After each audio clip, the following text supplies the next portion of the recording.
है everyone, web coder की एक और न्यू वीडियो के अंदर आप सभी का फिर से स्वागत है। आज की इस वीडियो की अंदर मैं आप सभी को डायनेमिक राउटिंग बताने वाला हूँ। हम लोग जो नेक्स्ट जेस की सीरीज कर रहे थे उसका ये नेक्स्ट पार्ट होने वाला है। तो चलिए आज डायनेमिक राउटिंग को समझते हैं। डायनेमिक राउटिंग समझने से पहले मैं आपको एक चीज़ दिखाता हूँ। हम लोग चलते हैं मेरी वेबसाइट webcoder.dev पर। वहाँ पे आप सभी ने देखा होगा इतनी सारी पोस्ट मैंने डाली है। ओके, अब यहाँ पर क्या है, जैसे ये मेरा डोमेन हो गया, डोमेन के आगे स्लेस लगा रखा है, उसके आगे ये सारी पोस्ट है। ओके, अब अगर मुझे रिएक्ट के अंदर ऐसा कुछ करना है तो मुझे इस यूआरएल के लिए पर्टिकुलर ये पोस्ट डिज़ाइन करनी पड़ेगी। ओके, मान लीजिए अलग पेज है, मैं इस पे जाता हूँ रेजर पे वाले पे, मुझे इस यूआरएल के लिए ये पेज डिज़ाइन करना पड़ेगा अलग से रिएक्ट के अंदर अगर हम लोग करना चाहे। तो अगर मैं ऐसे करूँगा तो मेरे मान लो अगर 100 ब्लॉग्स है तो क्या मैं 100 पेज अलग अलग थोड़ी सी डिज़ाइन करूँगा वापस से। तो उस चीज़ को सोल्व करने के लिए हम लोग काम में लेते हैं डायनेमिक राउटिंग। वो किस तरह से काम करती है चलिए बताता हूँ आपको। पिछली वीडियो में मैंने आप सभी को बताया था राउटिंग के बारे में। जैसे मैं यहाँ पर अगर सक्सेस लिखता हूँ तो वो मुझे सक्सेस वाले पेज पे रिडायरेक्ट कर रहा है। हमारा सक्सेस वाला पेज ओपन हो रहा है। वो कैसे हो रहा था, वो फोल्डर के अंदर हमने सक्सेस नाम का एक फोल्डर बना रखा था, उसके अंदर पेज डॉट जेएसएक्स था यहाँ पे। ओके, इतना मैं पहले आपको बता चुका हूँ। चलिए आज का ये शुरू करते हैं। सबसे पहले मान लीजिए मुझे यहाँ पे चाहिए कि मुझे यहाँ पर मेरे वेबसाइट के आगे ब्लॉग लिख के आए, उसके आगे मेरा ब्लॉग की आईडी आए कुछ भी, और मुझे वो ब्लॉग शो होए। ओके, तो सबसे पहले ब्लॉग वाला पेज बनाते हैं अपन लोग। यहाँ पे 404 आया है, वो इसलिए आया क्योंकि अब तक हमने कोई पेज नहीं बनाया है। ऐप के अंदर चलेंगे, यहाँ पे ब्लॉग नाम का एक फोल्डर बनाएंगे। इस फोल्डर के अंदर अगेन हमें क्या करना है, पेज डॉट जेएस नाम की एक फाइल बनानी है। उसके बाद एक्सपोर्ट डिफॉल्ट फंक्शन, इतना लिखने के बाद मैं इसको नाम दे दूंगा, मान लो ब्लॉग नाम दे रहा हूँ मैं यहाँ पर इसको। ओके, ब्लॉग मैंने इसको नाम दे दिया। यहाँ से मैं रिटर्न करवाऊंगा हमारा कंटेंट। ब्लॉग नाम से मैंने एक पेज बनाया।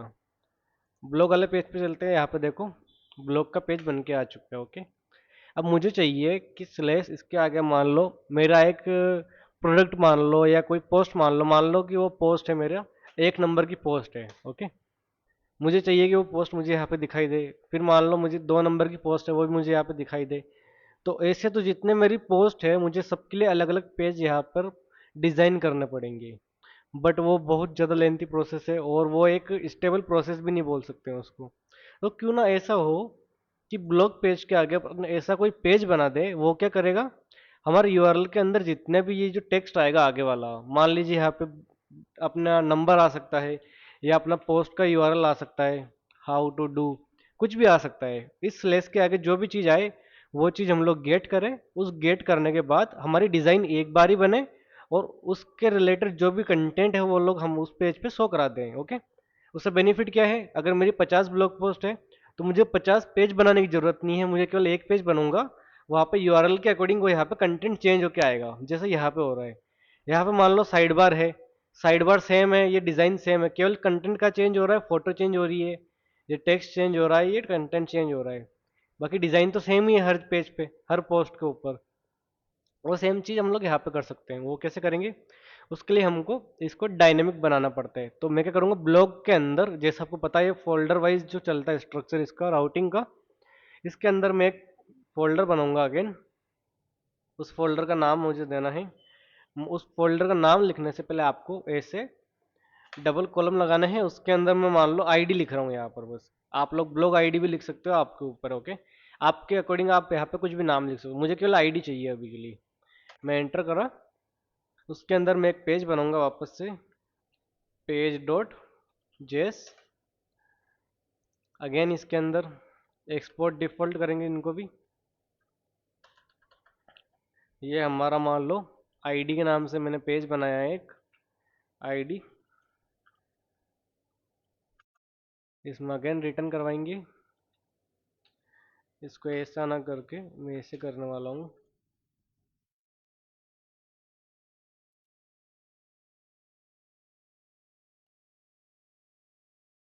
इसको करते हैं ये मान लो ब्लॉग आईडी लिख लेते हैं अपन यहाँ पर।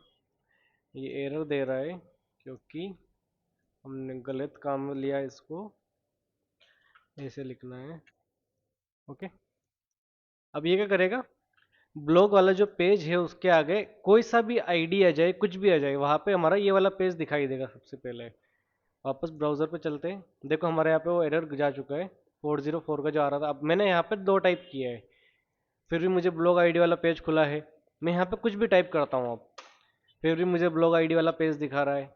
अब मुझे क्या हो रहा है कि लाइक मैंने मान लो एक स्ट्रक्चर बना दिया ब्लॉग के आगे कि यहाँ पे कुछ भी आए, ब्लॉग किसी भी टाइप का हो, मेरा पेज की डिजाइन ये वाली शो हो। ओके, अब आप ये सोचोगे कि मुझे कैसे पता पड़ेगा कि यहाँ पे आईडी क्या आई है, ये यहाँ पे नाम क्या आया है। ओके, उस चीज को पता करने का एक तरीका होता है।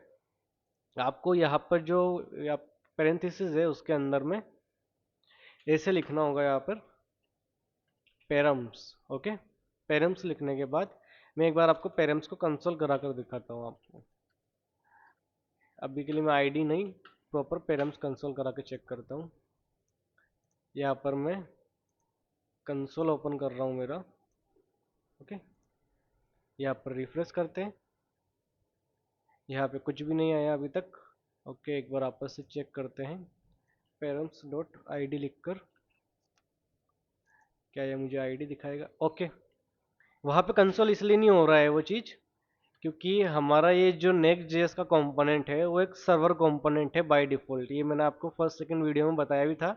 इसको क्लाइंट कंपोनेंट बनाने के लिए ऊपर वो यूज क्लाइंट लिखना पड़ता है। तो ओके, तो यहाँ पे हमारे कंसोल जो भी होंगे वो यहाँ पे दिखाई नहीं देंगे, वो हमारे सर्वर साइड पे दिखाई देंगे। अब मैंने यहाँ पे मान लो मेरी प्रोडक्ट का पेज है या ब्लॉग का पेज मान लो 15 नंबर का है। ओके, तो मैं सर्वर के कंसोल पे आ रहा हूँ, यहाँ पे देखो मुझे आईडी आ चुकी है, आईडी इजिकल टू 15। मैं इस आईडी को गेट करके यहाँ पे बाद में चेक करवा सकता हूँ, उसके अकॉर्डिंग मैं यहाँ पे यूजर को कंटेंट शो करवा सकता हूँ। ओके, जैसे अभी डेमो के लिए मैं यहाँ पर केवल पेरम्स पेरम्स डॉट आईडी लिख रहा हूँ केवल। ओके, अब होना क्या चाहिए, मैं यहाँ पे जो भी टाइप करूंगा वो यहाँ पे आ जाएगा। मान लो मैं यहाँ पे वेब कोडर लिख रहा हूँ, तो मेरा कोड क्या कर रहा है, यूआरएल के अंदर से उस वैल्यू को गेट करके यहाँ पे शो करवा रहा है। उसके बाद मैं आगे आने वाली वीडियो में आप सबको ये भी बताऊंगा कि इस वैल्यू को गेट करके आप लोग यहाँ पे ब्लॉग पोस्ट वगैरह कैसे शो करवा सकते हो डायनेमिकली।